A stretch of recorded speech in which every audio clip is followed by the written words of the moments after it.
Abu Nawas, jangan membuatku pusing, jelaskan kenapa ada peristiwa seperti ini, perintah Baginda. Baiklah, Abu Nawas dengan tenang menjawab.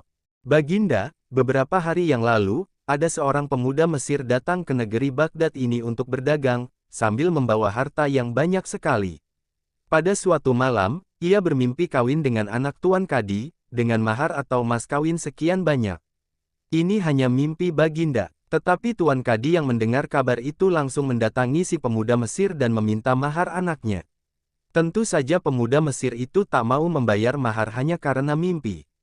Nah, disinilah terlihat arogansi Tuan Kadi, ia ternyata merampas semua harta benda milik pemuda Mesir, sehingga pemuda itu menjadi seorang pengemis gelandangan, dan akhirnya ditolong oleh wanita tua penjual kahwa. Baginda pun terkejut mendengar penjelasan Abu Nawas, tapi masih belum percaya 100%, maka ia memerintahkan Abu Nawas agar memanggil si pemuda Mesir.